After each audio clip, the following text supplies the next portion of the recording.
할렐루야. 우리가 저번 시간에는요 11절과 12절을 중심으로 해서 하나님은 실패함이 없으시다, 하나님 실패함이 없으신 분이다 라고 하는 그런 사실을 나누었었습니다. 사람은 실패할 수 있으나 하나님은 실패하시지 않는 분이십니다. 따라서 유대인의 실패에도 불구하고 하나님은 이방인의 구원 계획에 실패함이 있었어요? 없었습니다. 전혀 차질 없이 이방인의 구원 계획을 이루어 가고 계시는 하나님이셨습니다. 그렇기 때문에 마찬가지로 유대인이 자기가 맡은 사명에 실패했다고 해서 하나님이 유대인들을 구원하고자 했던 하나님의 본래 계획마저도 실패로 돌아간 것은 아니라고 하는 거죠. 그 사실을 계속 우리가 나누고 있고, 그런 하나님, 유대인의 구원 계획도 이방인의 구원 계획도 실패함 없이 차질 없이 진행하고 이루어 가시는 그 하나님에 대해서 지금 우리가 배우고 있는 중입니다. 13절 함께 읽어보겠습니다. 시작. 내가 이방인인 너희에게 말하노라. 내가 이방인의 사도인 만큼 내 직분을 영광스럽게 여기노니. 자, 여기 보시면 내가 이방인의 사도인 만큼 내 직분을 어떻게 해요? 영광스럽게 여긴대요. 물론 사도 바울이 하나님의 부르심을 받고 이방인의 사도로 부름을 받아서 그 사역이 얼마나 귀한 사역인가를 알고 있기 때문에 영광스럽게 여기는 것도 됩니다. 그러나 여기는요 그것과 함께 한 가지가 더 있어요. 뭐냐면 바울이 하나님 앞에서 자기의 사명을 감당하기 위해 유대인들에게도 복음을 전했고, 유대인들이 거절함으로 어디로 갔어요? 이방인에게도 갔어요. 유대인에게 전혀 복음을 안 전한 건 아니에요. 그래서 이방인의 사도로 부름을 받아 이방 땅을 다니면서 복음을 전하고 교회를 세우는 일을 해 나가는데, 그러면서 바울이 뭘 보게 되냐면 하나님의 원래 가지고 계시던 큰 그림을 정확하게 깨닫게 되는데, 그 그림이 뭐냐? 유대인을 향한 구원 계획과 이방인을 향한 구원 계획이 하나님 앞에 원래부터 동일하게 갖고 계시었고, 그것을 하나님은 차질 없이 이루고 계신다. 이 큰 그림을 보게 된 거예요. 그러니까 이 그림이 왜 더 중요해요? 지금 유대인이 실패해서 마치 버림을 당한 것 같고, 유대인이 실패하여 버림을 당했기 때문에 이방인의 구원으로 하나님이 눈을 돌려서 이방인을 구원시키시고, 이제 유대인은 버린 것 같이 여겨질 수 있단 말이에요. 특히 누가 그렇게 여길 수 있어요? 이방인 기독교인들이 그렇게 여길 수 있죠. 그러나 바울이 말하는 것은 그게 아니라는 거예요. 이방인을 지금 구원해 가시는 하나님의 의지는 유대인을 버리기 위한 것이 아니라 하나님의 본래 계획이 유대인의 어떠함과 상관없이 진행되고 있음을 뭐하는 거예요? 보여주시는 거예요. 그러나 안타까운 것은 뭐냐면, 유대인들이 자기들의 사명을 충실하게 감당하지 않든 감당을 하든 하나님은 본래 이방인을 구원하실 것이었고 구원해 가실 거였어요. 그러니까 원래는 유대인이 이스라엘을 구원하게 하는 거예요? 하나님이 구원하는 거예요? 네, 원래도 하나님이 구원하는 거예요. 이스라엘이 순종했다 하더라도 이스라엘이 잘해서 유대인이 구원받는 것이 아니라 하나님께서 친히 하시는 거예요. 근데 다만 그 과정에 누구를 쓰시고자 했던 거예요? 유대인을 쓰시고자 했던 거예요. 그러니까 정작 큰 일은 하나님이 다 하시고, 거기에 이스라엘이 교만하지만 않고 그것에 차근차근 조그만 부분이라도 순종했으면 이방인의 구원을 향한 그 영광 있잖아요. 그 영광을 누구에게 주었을까요? 유대인에게 주었을 거예요.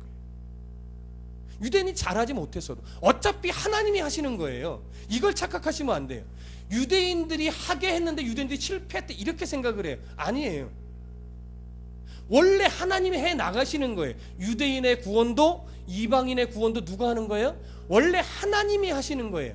근데 하나님이 하시는 건데 그 과정 속에 하나님은 처음에 누구를 쓰고 싶어 했던 거냐?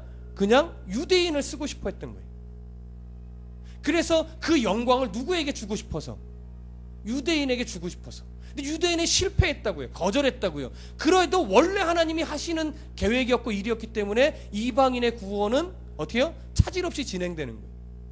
그 과정에 하나님이 지금 누구를 쓰고 계세요? 바울을 쓰고 있고 다른 여러 사도들을 쓰고 있고 사도뿐만 아니라 오순절 그 성령의 강림을 경험하고 거기서 복음을 접했던 유대인 중에 기독교로 개종한 자들도 뭐예요? 쓰고 있어요. 빌립 집사도 그렇게 쓰임을 받았어요. 그렇죠? 하나님이 유대인을 전혀 안 쓰고 있어요? 그런 건 아니라고요. 유대인 전체가 전반적으로 자기들의 사명을 망각했다라고 하는 것이죠. 그러니까 이게 안타까운 거예요. 자기들이 그 영광을 하나님으로부터 이방인의 구원에 관한 영광을 받을 수 있었는데 놓쳐버린 거예요. 오늘날도요, 하나님이 우리를 성도들을 칭찬해 주셔요. 이런 일 저런 일로 칭찬해 주시고 영광을 돌려주시는데 그게 우리가 잘해서 그런 거냐고요. 아니라고요. 우리에게 마음도 주시고 재능도 주시고 할 수 있는 기회도 주시고 하나님이 다 주셔놓고 네 하고 순종했다고 뭐예요? 그 큰 영광을 하나님은 우리에게 주시는 거예요. 이게 아버지 되신 하나님의 마음이라고. 하나님이 쫙 지켜보다가 잘하면 영광을 주고 잘못하면 안 줘 이러시는 분이 아니에요. 거절하면 줄 수는 없어요. 거절했는데 어떻게 줘요? 그렇죠? 그런데 모든 걸 다 마련해 놓고 자그마한 순종 하나 하면 그 자그마한 별것 아닌 순종을 하는 하나님은 어떻게 해요? 기뻐하신다. 그래서 네가 했다 이렇게 해주시는 게 우리 하나님이에요. 누구에게 그랬죠? 아브라함에게도 그러셨어요. 아브라함이 믿음의 조상이 될 때 솔직하게 아브라함이 한 게 뭐가 있습니까? 하나님이 아브라함이 잘못했음에도 불구하고 아브라함 편에 서주시기도 했고 우상 만들고 팔던 사람을 불러내주시기도 했고 어울르고 또 일깨워주고 때로는 책망도 하고 이렇게 해서 믿음의 조상답게 세워놓고 나서 어떻게 해요? 아 의롭다 이런 거예요. 이게 다 하나님이 하신 거죠. 그렇지만 그래도 그 만지심에 고개 한번 숙일 때 그 만지심에 무릎 한번 꿇을 때 하나님은 그걸 보시고 잘했다 영광을 그에게 주시는 거예요. 그래서 여러분 오늘날 뭐 세상적으로 볼 때 누가 더 귀한 일을 하냐 누가 더 큰 업적 같은 일을 하냐 이건 중요하지 않아요. 크게 보이던 작게 보이던 하나님 앞에 내가 기회를 주셨을 때 내가 거기에 믿음으로 순종하느냐 안 하느냐는 거기서 큰 차이가 있는 겁니다. 기회가 있을 때. 그래서 여러분 성경에도 청년의 때에 하나님을 알기 위해 힘쓰라고 했던 것처럼 주를 위해 삶의 자그마한 한 부분이라도 드릴 수 있을 때 그때 내 욕심을 하나 접고 그 작은 것 하나 순종할 때 하나님이 정말 기뻐하십니다. 여러분들도 다드림교회는 뭐 큰 거 봉사 안 시키잖아요. 그렇죠? 뭐 굳이 할 것도 사실 없고 굳이 여러분들이 별로 할 게 없어요. 그래도 찾아보면 뭐가 있어요? 뭐라도 하나 있을 거라고요. 그거는 그거로 해서 상급을 받는다 이런 차원이 아니라 내가 하나님이 원하실 때 어떠한 순종이라도 하기 위해서 지금 뭐 하는 거예요? 연습. 그걸 연습하실 수 있으셔야 돼요. 그래서 때로는 제가 이렇게 영적으로 보고서 이거 한번 해보시면 어때요? 라고 권하기도 하는 거예요. 왜? 이제는 그런 훈련을 받으실 수 있겠다라고 생각이 드니까 그 한 부분을 순종해 나갈 때 하나님이 이제 맡기실 어떤 일도 뭐예요? 순종할 수 있는 준비가 되어가는 것이죠. 하나님이 부르실 때 순종하실 수 있도록 여러분 지금부터 함께 준비해 나가셨으면 좋겠습니다. 자 14절을 함께 보시죠. 14절 시작. 이는 혹 내 고륙을 아무쪼록 시기하게 하여 그들 중에서 얼마를 구원하려 함이라. 이것이 바로 앞에 그 내용이에요. 바울이 봤던 큰 그림. 그 큰 그림을 보고 나니까 지금 유대인들이 마치 버림을 당한 것 같아 있지만 바울이 실망하지 않는 거예요. 오히려 그러니까 더 이방인의 선교로 맡겨진 사명을 더 영광스럽게 여기고 더 열심히 복음을 전하는 거예요. 왜요? 그들의 복음의 어떤 그 부흥을 통해서 유대인들이 그 모습을 보고 진정한 구원이 어디에 있는가? 진정한 구원이 여기에 있구나. 이걸 깨닫게 되기 위해서 그렇게 되기를 소망하는 마음으로 그 마음이 이렇게 표현된 거잖아요. 아무쪼록 유대인들이 시기하게 하여 그들 중에서 얼마를 구원하려 합니다. 이방인이 구원을 받아 하나님 백성 되고 거기서 나타나는 삶의 이런저런 그 열매들의 모습을 그들이 보고 하나님 내가 믿는 게 다가 아니구나 이런 생각을 조금이라도 할 수 있으면 좋겠다. 그것을 소망하고 바라보면서 어떻게 돼요? 이방인을 향한 이방인 복음 정도를 더 열심히 한다는 거죠. 그렇다고 해서 이것을 착각하면 안 되는 것이 뭐냐면 하나님이 이방인을 구원한 것이 이스라엘을 구원하기 위한 도구로서 구원한 거다 이렇게 보면 그거는 아니라는 거예요. 지금 하나님께서 구원을 이방인의 구원을 일으키셔서 다시 유대인의 구원을 꾀한다는 것은 하나님이 유대인도 포기하지 않았고 이방인도 포기하지 않았고 하나님이 유대인도 구원하실 거고 이방인도 구원하시는데 잠시 유대인의 구원의 손을 그들이 거절함으로 인해 잠시 넣은 거예요. 그리고 이방인 구원을 먼저 일으키셨고 그 이방인의 구원을 통해서 다시 거꾸로 어떻게 된 거예요? 유대인을 구원의 자리로 오게 하기 위한 그런 포기하지 않고 실패함이 없는 하나님의 의지가 여기 드러나 있는 것이지 누구를 더 사랑하고 누구를 덜 사랑하고 누구를 위해 누구를 도구 삼고 이런 차원의 내용은 아니라라고 하는 것이죠. 이 의미들이 지금 말씀드린 이 의미들이 이제 15절 이하에 다시 설명이 돼요. 다시. 여러분 별말 아닌데 지금 조금 복잡하게 들리실 수 있어요. 근데 별말 아니에요. 하나님이 이방인도 유대인도 다 구원하시는데 유대인은 잠시 거절을 해서 중심이 지금 이방인에게 잠깐 가 있고 이방인의 부흥을 통해서 다시 원래 유대인의 구원 계획했던 것을 또 이루어 가신다라. 결국 그 얘기예요. 그렇죠? 자, 15절 함께 읽어보겠습니다. 시작. 그들을 버리는 것이 세상에 화목이 되거든 그 받아들이는 것이 죽은 자 가운데서 살아나는 것이 아니면 무엇이리요? 어려운 말 아닙니다. 그들을 버리는 것이 유대인을 말해요. 유대인을 버린다라고 하는 것은 하나님이 아예 이제 포기한다 이런 의미가 아니라 그들의 구원을 분명히 이루실 텐데 지금 잠시 뭐예요? 그 잡았던 손을 잠시 놓는다라고 하는 거예요. 잠시 놓음으로 유대인들의 구원이 부흥하여 올라갈 것이고 그것으로 말미암아 유대인을 통해서 이제 유대인을 다시 불러올 텐데 15절 중간 이후에 이렇게 돼요. 그 받아들이는 것이 다시 유대인 중에 남은 자를 하나님 구원해 내실 텐데 그들이 주께로 돌아오는 것이 죽은 자 가운데서 살아나는 것 같이 하나님이 얼마나 기뻐하시겠는가라고. 그러니까 지금 유대인을 버림으로 말미암아 이방인을 구원시킬 때 하나님이 기뻐하셨을까요? 안 기뻐하셨을까요? 하나님이 기뻐하시죠. 하나님 그 모습도 기뻐했다 이거예요. 그 모습도 기뻐했으니 당연히 손을 놨던 유대인들이 돌아왔을 때 그 모습은 하나님이 이제 죽은 자가 다시 살아난 것처럼 하나님 또 그것마저도 기뻐할 거라는 거죠. 그러니까 이방인들아 유대인들이 아예 하나님 앞에 버림을 받았다고 생각하지 말아라. 너희들이 구원받았을 때 하나님 기뻐했듯이 유대인들이 다시 돌아왔을 때도 하나님이 여전히 똑같이 기뻐하신다. 지금 이 말을 하고 싶어요. 여러분 이해되시죠? 자, 16절 함께 읽어봅니다. 시작. 제사하는 처음 익은 곡식가루가 거룩한즉 떡덩이도 그러하고 뿌리가 거룩한즉 가지도 그러하니라. 바울이 이제 이것을 좀 더 명확하게 해서 이제 비유를 들어가는데 오늘 16절에서는 처음 익은 곡식가루 뿌리가 거룩한즉 가지도 거룩하다는 뿌리와 가지 이 얘기를 하고 17절로 넘어가면 이제 17절 이후에 참 감람나무와 돌 감람나무에 대한 비유로 연결했는데 똑같은 이야기예요. 근데 이게 굉장히 중요합니다. 어렵지는 않은데 좀 잘 풀어서 이해하실 필요가 있어요. 지금 읽은 16절에 보면 이렇게 돼 있어요. 제사하는 처음 익은 곡식가루가 거룩한즉 모두 거룩해요. 떡덩이도 그러하대. 떡덩이도 거룩하다는 얘기예요.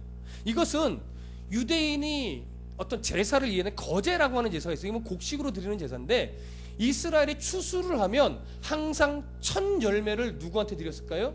하나님 앞에 제사로 드리는 거예요. 하나님께 올려드리는 거예요. 그 첫 열매를 하나님 앞에 거룩하게 드렸을 때 하나님이 그 첫 열매를 거룩하게 받으셨다는 것은 어떤 의미가 될까요? 나머지 추수의 모든 것도 하나님이 주신 것이고 그것을 하나님이 거룩하게 하셨다라고 하는 의미가 되는 거예요. 근데 첫 것을 거룩하지 않게 마음 없이 형식적으로 드린다면 그 나머지 것도 뭐가 돼요? 형식적인 게 돼요. 하나님이 받지 않으시는 거예요. 마치 누구의 제사처럼? 가인의 제사처럼. 가인은요 첫 것으로 드린다고는 했어요. 그러나 하나님이 주신 감사의 마음이 없었어요. 내가 노력해서 내가 땀 흘린 내 결실, 이런 자세였다고요. 그래서 하나님이 그걸 안 받으셨죠. 대신에 아벨은 어떻게 했어요? 정말 하나님의 은혜로 이 가축들이 새끼를 낳아서 이 가장 좋은 걸 하나님의 은혜로 올려드립니다. 그래서 하나님이 그 제사와 그 모든 제물 다 받으셨다고. 마찬가지로 여기서 처음 익은 곡식가루가 거룩하다는 것은 뭐냐면 그 모든 것의 대표가 되는 첫 것을 하나님 앞에 어떻게 드려요?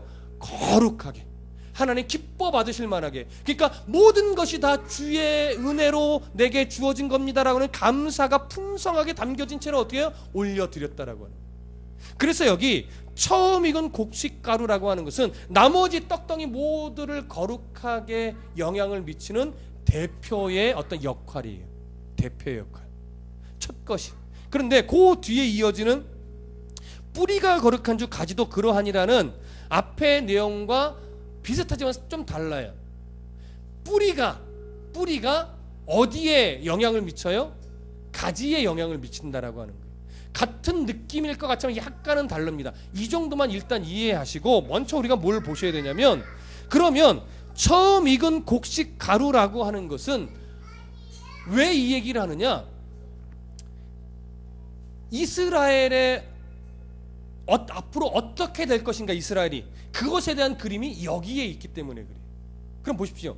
이스라엘 백성, 유대인이라고 하는 이스라엘 백성의 사실 첫 열매는 누구에게서부터 시작이 됩니까? 이스라엘이라고 하는 이스라엘의 첫 열매는 누구에게서부터 시작될까요? 아브라함에게서부터 시작이 되죠. 예, 물론 아담까지만 거슬러 올라갈 수 있지만 이스라엘이라고 하는 민족의 첫 열매, 첫 시작은 누구에게서부터요? 하나님 아브라함을 불러내시면서부터 시작이 돼요. 그러니까 아브라함은 누구의 대표예요? 이스라엘 전체, 오고 오는 후손까지도 포함하는 이스라엘 전체의 뭐예요? 대표예요.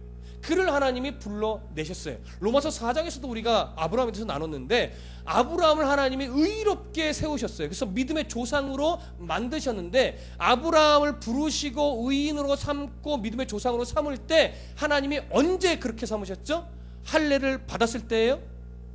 아니었죠. 율법을 행했을 때예요? 아니었죠. 할례가 주어지지도 않고 율법이 주어지지도 않았을 그때 하나님은 아브라함을 의롭게 만드셨고 믿음의 조상으로 삼으셨어요. 이 얘기가 왜 중요해요? 아브라함의 어떠함으로 인해서 아브라함이 잘했기 때문에 의인이 된 것이 아니라는 거죠. 그의 어떠함과 상관없이 하나님은 아브라함을 의의 어떤 그 대표로 만들기 위해서 간섭하셨고 훈련하셨고, 그래서 결국 그가 의의 고백을 하게 하셨고, 그래 놓고서 의롭다라고 칭해 주셨어요. 그리고 시험도 통과하게 다 해놓으셨고, 그 다음에 그를 어떻게 믿음의 조상으로 삼으신 거예요. 아브라함이 잘못했다고 너는 탈락, 이렇게 말하지 않으셨다라고 하는 거예요. 그러니까 아브라함을 하나님이 거룩하게 만드셔서 거룩하게 받으셨어요. 아브라함을 믿음의 조상으로. 그러니 아브라함을 거룩하게 만드시고 거룩하게 받으셨다면 그 뒤에 후손들은 어떠하다는 거예요? 거룩한 백성이라는 거죠. 물론 하나님이 남기신 자에 약간의 국한되는 면은 있으나 후손을 버린다 안 버린다? 그들이 하나님을 거절했다고, 맡겨진 사명이 실패했다고 버린다 안 버린다? 안 버린다. 누구를 그렇게 했으니까? 아브라함도 그렇게 해서 의인으로 믿음의 조상으로 삼으셨으니까. 그 아브라함의 예를 볼 때 이스라엘은 지금 버림받은 상태가 아니다라고 하는 거지. 지금 아브라함은 어디에, 아니 이스라엘은 어디에 붙어있는 가지예요? 뿌리에 붙어있는 가지라고. 하나님이 이스라엘이 실패했다고 해서 가지 자체를 다 잘라버린 것이 아니에요. 일부만 잘라내셨다고요. 아직도 여전히 이스라엘은 뿌리, 하나님이라고 하는, 말씀이라고 하는, 예수 그리스도의 보혈의 은혜라고 하는 그 뿌리에 접붙여져 있는 상태, 그게 원, 참 감람나무예요. 그러니까 원래부터 하나님이 불러내신 가지라고요. 누구를 첫 열매로 해서? 아브라함을 첫 열매로 해서. 그게 참 감람 나무입니다. 그래서 그 의미로 지금 16절은 그런 의미예요. 제사하는 처음 익은 곡식가루가 거룩한 즉 떡덩이도 거룩하다. 하나님이 결코 버리시지 않는다. 그리고 뿌리가 거룩한 즉 뿌리는 하나님 예수 그리스도 말씀 보혈의 십자가 보혈 그것이 거룩하니 뭐도 그러해요? 가지도 그래요. 아직 하나님의 그 언약 공동체 안에 그들이 있어요. 그렇기 때문에 결코 그들은 버림받은 실패한 그런 족속이 아니라는 거죠. 자, 그래서 17절 읽어봅니다. 시작. 또한 가지 얼마가 꺾이었는데 돌 감람나무인 네가 그들 중에 접붙임이 되어 참 감람나무 뿌리의 진액을 함께 받는 자가 되었은즉 18절까지 읽을게요. 그 가지들을 향하여 자랑하지 말라. 자랑할지라도 네가 뿌리를 보존하는 것이 아니요 뿌리가 너를 보존하는 것이니라. 잘 들으세요. 또한 가지 얼마가 꺾였어요. 어떠한 가지가 꺾였을까요? 참 감람나무의 가지 얼마가 꺾인 거예요. 누가 꺾으셨어요? 하나님이 꺾으신 거예요. 그리고 그 자리에 누가 접붙임을 받았냐면 돌 감람나무 가지가 접붙임을 받은 거예요. 그럼 돌 감람나무 가지가 참 감람나무 가지에 접붙임을 냈다면 이 돌 감람나무 가지는 어디서부터 꺾여졌을까요? 돌 감람나무에서 꺾임을 당한 거죠. 누가 꺾어내셨을까요? 하나님이 꺾어내신 거예요. 꺾어내셔서 그 가지를 어디에 접붙여 놓으셨어요? 꺾여진 참 감람나무 가지 자리에 접붙여 놓으신 거예요. 근데 이것을 이렇게 해석하는 자가 있어요.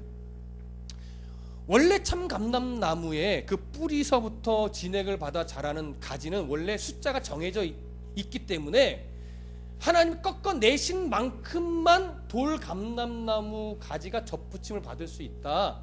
이렇게. 이 무슨 말인지 이해되세요? 그러나 이 본문은 그것에 초점이 있지 않습니다. 그렇게 되면 마치 구원받은 숫자는 14만 4천 명으로 이렇게 막 제한하려고 하는 이단들의 어떤 주장과 비슷하게 돼. 이건 그런 의미가 아니라 꺾어내는 주권이 누구에게 있어요? 하나님에게 있죠. 그리고 접붙이는 주권은 누구에게 있어요? 그것도 하나님에게 있는 거예요. 어떤 가지를 꺾어내시든 어떤 가지를 붙이시든 그거는 하나님의 의지라고 하는 거예요. 그런데 그 의지인데 여기 보니까 이렇게 됐어요. 접붙임이 된 돌 감람나무 가지가 참 감람나무에 접붙임이 돼서 뭘 함께 받는 자가 됐냐면 뿌리의 진액을 함께 받는 자가 됐어요. 그런데 그렇게 받게 되니까 돌 감람나무 가지가 어떤 움직임이 있냐면 그 가지들을 향하여 꺾여내진 참 감람나무의 가지 중에 꺾여져 버린 그 가지를 향하여 뭐 할 수 있어요? 자랑하려고 하는 거예요. 내가 이렇게 열심히 하나님을 섬겼더니 내가 이 가지에 참 감람나무 가지에 내가 접붙임을 받았네. 어싸 봐라. 너희들이 그렇게 자랑질하더니 고소하다. 이런 식으로 자기를 자랑할 수 있다라고요. 그런데 뭐라고 말하냐면 그 가지들을 향하여 자랑하지 말라. 자랑할지라도 네가 뿌리를 보존하는 것이 아니요 뿌리가 너를 어떻게 해요? 보존하는 것이다. 이거. 네가 자랑할 것이 없다 이거예요. 근데 자랑하지 말라 이거죠. 왜냐하면 네가 뿌리를 보존하는 것이 아니라 뿌리가 너를 보존하는 것이다 이거예요. 여러분 이거는요. 저 잘 보세요. 이게 좀 이해를 하셔야 될 부분이 있어요. 말이 어렵지 않은데 이게 뭘 의미하는가 이렇게 될 수 있거든요. 저는 원예를 잘 모르는데요. 책을 참고해 보니까 원래 가지를 접붙일 때는요. 나쁜 가지를 열매를 못 맺는 나쁜 가지를 잘라내고 열매 맺는 좋은 가지를 접붙이는 거예요. 무슨 말인지 이해되세요? 그래야 그 나무가 뭘 맺어요? 열매를 맺는 나무가 된다는 거예요. 근데 오늘 본문의 내용은 그게 아니에요. 하나님 나쁜 가지 좋은 가지 이런 구분 없이 돌 감람나무는 뿌리가 나쁜 거잖아요. 그렇죠? 사단의 어떤 거기에 접붙이 그들 중에 하나님 원하는 하나님이 불쌍히 여기시고 긍휼히 여기신 가지를 꺾어내신 거예요. 그리고 참 감람나무에서도 하나님이 일단 꺾어내 그게 버린다는 꼭 차원이 아니라 꺾어내셔야 될 자를 일단 꺾어내신 거예요. 그래서 어떻게 돼요? 거룩한 열매가 없는 그 돌감나무의 가지를 거기다 붙여놓으신 거예요. 이거는 일반 원예법에 달린 거예요. 그러면 왜 거기다 붙여놨냐 이거예요. 그 가지가 열매가 잘 맺어서? 그게 아니라는 거예요. 그 가지가 열매를 잘 맺기 때문에 이 나무에 열매 맺는데 도움이 되기 위해서 꺾어서 접붙여 놓은 것이 아니라 너도 이 뿌리의 진액을 함께 받아라라는 차원에서 네 가지가 죽지 말고 여기서 뿌리의 공급을 받으면서 네가 네 가지가 살아라, 이런 의미로 접붙여 놨다라고 하는 거예요. 그러니까 가지가 잘해서 접붙인 게 아니니까 그 돌감나무 가지가 자랑할 게 있어요, 없어요? 없다라고 하는 거지. 그러니까 이것은 절대적으로 무엇이 강조되는 거냐면 꺾으시는 하나님의 주권, 접붙이시는 하나님의 주권, 그래서 뿌리의 진액을 공급받게 하시는 하나님의 주권을 강조하고 있는 거예요. 그래서 18절 끝에 이렇게 말하는 거죠. 네가 뿌리를 보존하는 것이 아니요 뿌리가 너를 보존하는 것이니라. 그러니까 모든 것이 다 하나님의 계획과 하나님의 진행에 따라 성취되는 것이다. 너도 그 성취 과정 중에 하나였고, 그래서 결국 하나님이 누구도 접붙이실 것이라는 얘기일 거예요. 이스라엘도 하나님 접붙여 내실 거라는 거예요. 이제 그 얘기가 이제 다음 구절에 나오는데 19절부터 한번 24절까지 함께 읽어보겠습니다. 시작. 그러면 네 말이 가지들이 꺾인 것은 나로 접붙임을 받게 하려 함이라 하리니 옳도다. 그들은 믿지 아니함으로 꺾이고 너는 믿음으로 섰느니라. 높은 마음을 품지 말고 도리어 두려워하라. 하나님이 원가지들도 아끼지 아니하셨은즉 너도 아끼지 아니하시리라. 그러므로 하나님의 인자하심과 준엄하심을 보라. 넘어지는 자들에게는 준엄하심이 있으니 너희가 만일 하나님의 인자하심에 머물러 있으면 그 인자가 너희에게 있으리라. 그렇지 않으면 너도 찍히는 바 되리라. 그들도 믿지 아니하는데 머무르지 아니하면 접붙임을 받으리니 이는 그들을 접붙이실 능력이 하나님께 있음이라. 네가 원 돌감람 나무에서 찍힘을 받고 본성을 거슬러 좋은 감람나무에 접붙임을 받았으니 원가지인 이 사람들이야 얼마나 더 자기 감람나무에 접붙이심을 받으랴. 돌감람나무 가지인 이방인들에게 교만하지 말라고 지금 이야기를 합니다. 너희들이 구원의 백성 됐다고 지금 하나님의 뜻을 거절한 유대인들을 비방하지도 말고 우습게 보지도 말라. 너희들이 교만에 빠지면 하나님은 유대인도 지금 찍어내는데 너희도 찍어내실 수 있다 이거죠. 이건 찍어내겠다는 의지가 아니라 겸손을 촉구하는 거죠. 너희들은 계속 그 뿌리로부터 진액을 공급받아야 사는 자로서 겸손히 늘 말씀의 공급을 받고 살아가라. 그래야만 끝까지 접붙임을 받은 채로 그 나무에 붙어 있을 수 있다라고 하는 거예요. 그러면서 하시는 이야기가 뭐냐면 23절에 이게 중요해요. 그들도 꺾여진 참 감람나무의 가지, 지금 버려진 것 같은 유대인들도 그 믿지 아니하는데 머무르지 않으면, 여러분 믿지 아니하는데 머무르지 않는다, 말을 이렇게 헷갈리게 써놨어요. 믿지 아니하는데 머무른다는 것은 믿는다는 거예요, 믿지 않는다는 거예요? 믿는다는 거예요. 다시 그들이 거절했던 마음을 돌이켜서 하나님을 믿는 자리, 예수 그리스도를 영접하는 자리에 오면 어떻게 하겠다는 거예요? 접붙임을 받을 것이라는 거죠. 왜 그들이 접붙임을 받는다냐고 말하냐면 접붙이시는 능력이 누구에게 있기 때문에? 하나님께 있기 때문에. 우리는 그 하나님을 믿는 거예요, 여러분. 그 모든 주권을 갖고 계신 하나님. 그래서 24절의 결론으로 이렇게 말해요. 네가 돌감람 나무에서 찍힘을 받고 본성을 거슬러 좋은 감람나무에 접붙임을 받았으니, 본성을 거슬르다는 말을 잘 주목하세요. 유대인 이방인들이 자기 스스로 자기의 열심으로 하나님 앞에 나올 수 있는 본성이 있다는 거예요, 없다는 거예요? 없다는 거예요. 너희가 예수를 믿고 구원의 백성 된 것도 너희가 잘나서가 아니라 하나님이 너를 원 돌감람나무에서 꺾어내어서 참 감람나무에 접붙여 줬기 때문에 너희들도 구원의 백성이 된 것이다.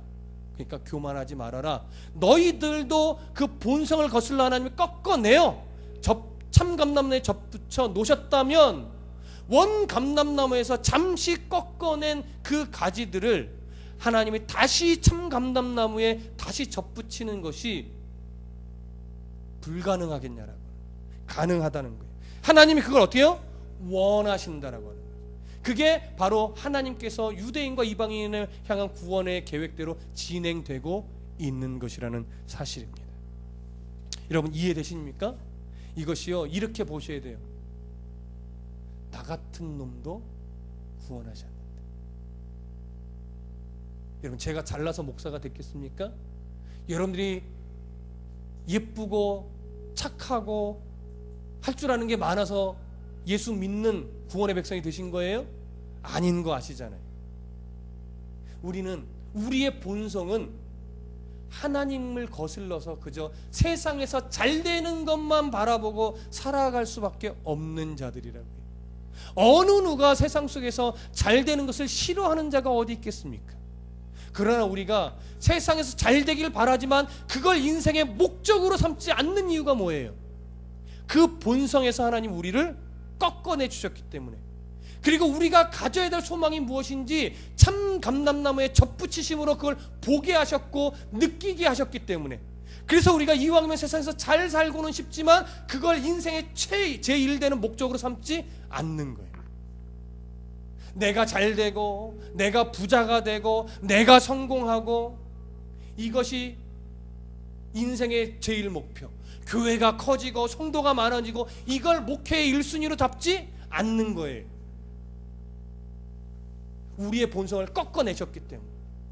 나 같은 사람도 이렇게 만드셨다면 하나님은 우리를 통하여 누구도, 머릿속에 여러분 맴도는 이름들 있잖아요. 그들도 남기신 자라면, 하나님이 남기신 자라면 하나님 끝끝내 어떻게 하실까요? 그들도 접붙이신다고요.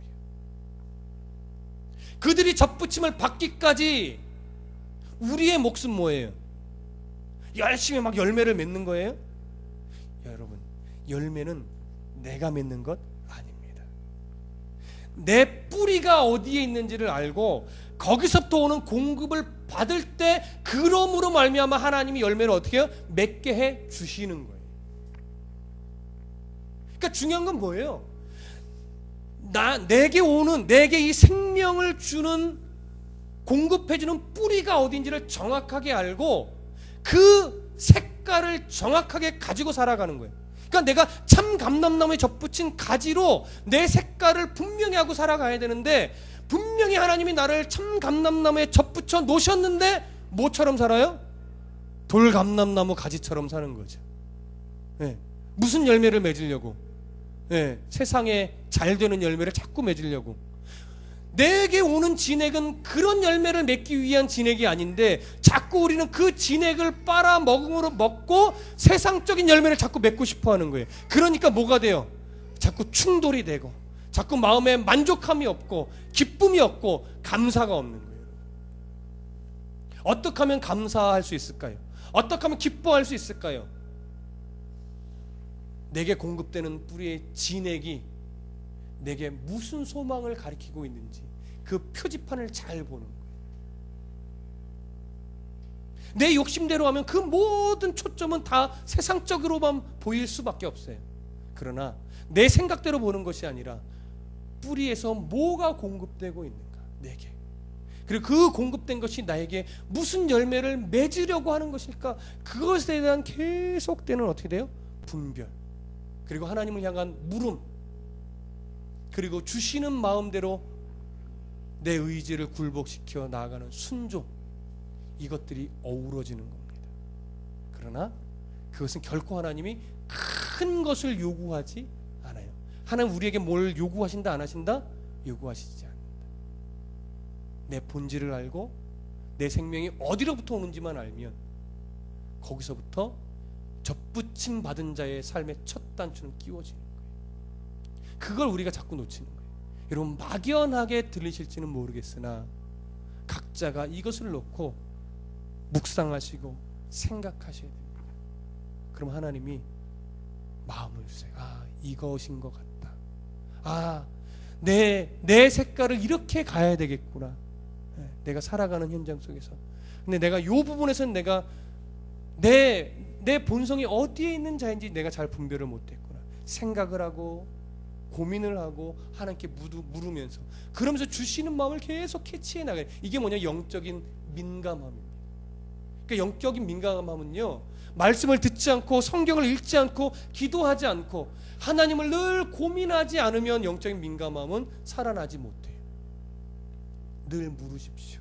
늘 읽으십시오. 늘 듣고 늘 또 부르시며 하나님과 늘 대면하십시오. 그 애씀이 있어야 영적인 민감함이 살아납니다. 그럼 오늘도 하나님이 여러분들을 본성을 거슬러 돌 감람나무에서 꺾어내셔서 지금 접붙임을 된 자들입니다. 그러니 하나님이 절대 안 버리시는 분들이에요. 여러분, 그게 바로 복이고 그게 바로 최고의 은혜죠. 이제 그 은혜를 가슴에 새기고 잘 뿌리로부터 잘 공급받아서 생명력 있는 성도가 되시기를 소원합니다. 기도하겠습니다.